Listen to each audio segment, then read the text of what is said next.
নমস্কার বন্ধুরা, মিনু কিচেনে তোমাদের সবাইকে স্বাগত। আশা করছি তোমরা সবাই অনেক ভালো আছো। সোশ্যাল মিডিয়াতে এই প্রথমবার তোমরা তো তালের অনেক রকম রেসিপি খেয়েছো।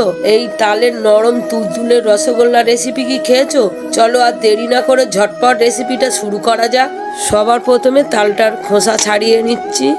আমার দেখানো প্রত্যেকটা রেসিপি আমি বারবার প্র্যাকটিস করার পরে তবেই সঠিকটা শিখেছি।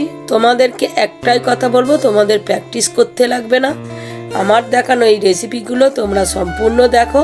আশা করছি তোমরা একদিন আমার থেকেও ভালো রেসিপি শিখে যাবে। তালটার মধ্যে একটু ভালো করে জল লাগিয়ে ঘষে নিচ্ছি।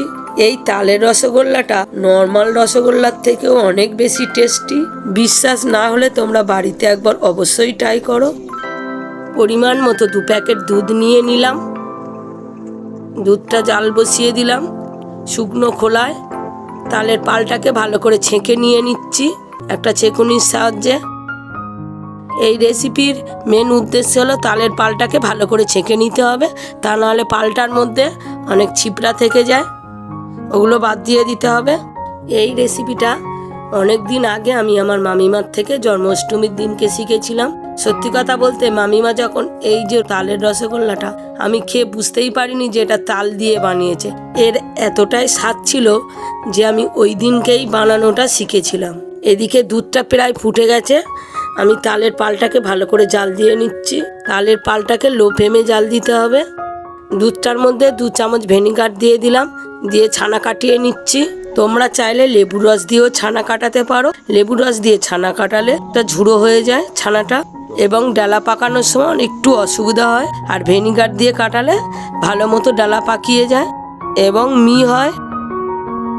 তালের পালটাকে সমানে ভালো করে নাড়তে হবে আর খেয়াল রাখতে হবে, তা নাহলে খুব সহজেই লেগে যাবে।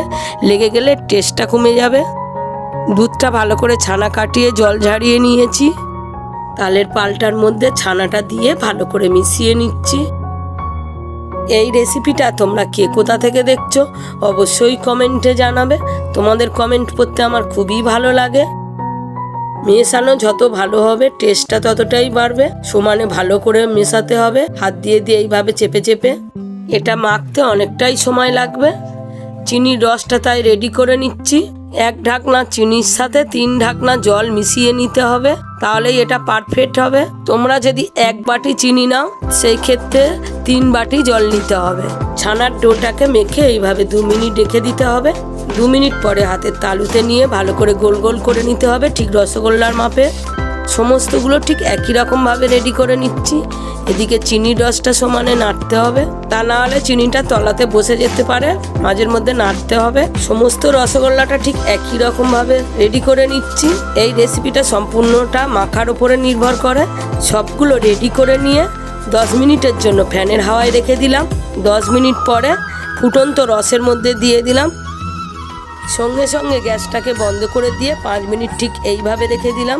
5 মিনিট পরে ঢাকনা দিয়ে রাখলাম 2 ঘন্টার জন্য।